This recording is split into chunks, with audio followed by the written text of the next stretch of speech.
एक बार एक गांव में एक किसान अपने दुखों से बहुत दुखी था।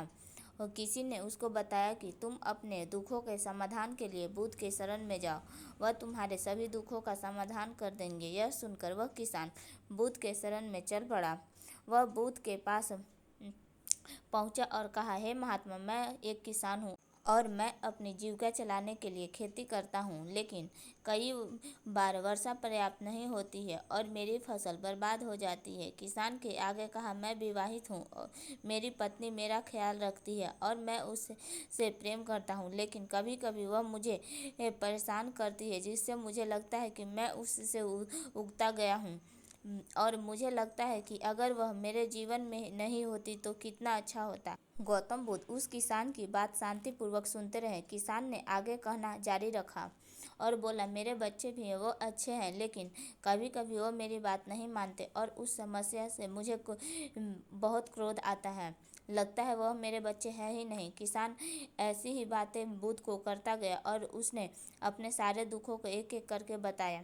गौतम बुद्ध ध्यानपूर्वक उस किसान के समस्याओं को सुनते गए, लेकिन बीच में उन्होंने एक शब्द भी नहीं कहा। किसान अपनी समस्या बताता चला गया और आखिर में किसान के पास बताने को कोई भी समस्या नहीं बची। अपना मन हल्का हो जाने के बाद वह चुप हो गया और बुद्ध के जवाब की प्रतीक्षा करने लगा, लेकिन बुद्ध ने उसे कुछ नहीं कहा। किसान अब और शब्द नहीं कर सकता था। वह ऊंची आवाज करते हुए बोला, क्या आप मेरी समस्याओं का समाधान नहीं करेंगे? मैं तुम्हारी कोई सहायता नहीं कर सकता हूँ। बुद्ध ने उत्तर दिया। किसान को अपने कानों पर यकीन नहीं हुआ। ये आप क्या कह रहे हैं? लोग तो बोलते हैं कि आप सभी के दुखों का निवारण कर देते हैं, तो आप क्या आप मेरे दुखों का निवारण नहीं करेंगे? बुद्ध ने कहा, सभी के जीवन में कठिनाई होती है, तुम्हारे जीवन में कोई नई कठिनाई नहीं है। एक कठिनाई तो सभी के जीवन में आती जाती है। कभी मनुष्य सुखी होता है तो कभी दुखी, कभी उसे पराये अपने लगते हैं और अपने पराये। ये जीवन का चक्र है, इससे कोई नहीं निकल सकता। वास्तविक यह हमारा जीवन कठिनाइयों से भरा हुआ है। मेरा, तुम्हारा और सभी लोगों का जीवन समस्याओं से ग्रसित है, इसलिए मैं इन समस्याओं का समाधान नहीं कर सकता हूँ।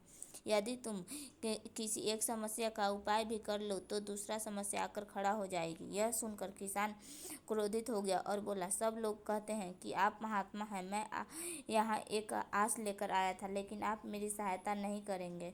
अगर आप मेरी समस्याओं का समाधान ही नहीं कर सकते तो मेरा यहाँ आना व्यर्थ है। इसका मतलब सभी लोग झूठ बोलते हैं। मैं बेकार ही आपके पास चला आया। इतना बोलकर किसान उठकर जाने लगा। तभी बुद्ध ने कहा, मैं तुम्हारी इन समस्याओं का समाधान तो नहीं कर सकता, लेकिन तुम्हारे एक ही दूसरी समस्या का समाधान कर सकता हूँ। किसान ने आश्चर्य से कहा, इन समस्याओं के अलावा दूसरा समस्या? भला वह कौन सी है? वह यह कि तुम नहीं चाहते कि तुम्हारे जीवन में कोई समस्या हो। इसी समस्या के कारण ही दूसरी समस्या का जन्म हुआ है। तुम इस बात को स्वीकार कर लो कि सभी के जीवन में समस्याएं होती है, कठिनाइयां होती है। तुम सोचते हो कि तुम इस दुनिया में सबसे ज़्यादा दुखी हो, और तुम्हारे जितना दुखी और कोई नहीं। तुम अपने आसपास देखो, क्या वो लोग तुमसे कम दुखी हैं?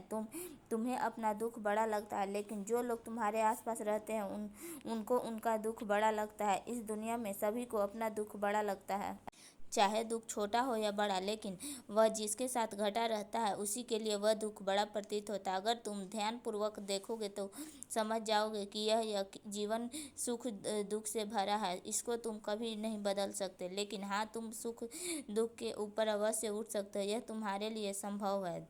दुख और सुख को हम आने से नहीं रोक सकते, लेकिन सुख और दुख पर हम कोई प्रभाव न पड़े ऐसी व्यवस्था हम कर सकते हैं। और इसकी शुरुआत इस तथ्य को समझने से शुरू के साथ ही शुरू होती है।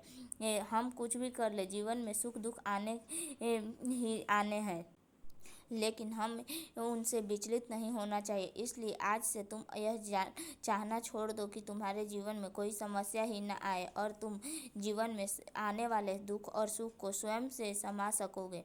तूफान के मध्य में भी शांत रह सकोगे और हर्षोल्लास के शोर में भी संतुलित रह पाओगे। किसान बुद्ध के चरणों में गिर पड़ा। वह समझ चुका था कि अब उसे क्या करना चाहिए। मित्रों, यह जीवन सुख दुख से भरा है। ऐसे में यह सोचना गलत है कि दुख कभी आए ही नहीं। इस कहानी में भगवान बुद्ध द्वारा कही गई बातों हमें दुख से घबराने और सुख में अत्यंत उत्साहित होने की जगह एक संतुलित जीवन जीने का आज संदेश देती है।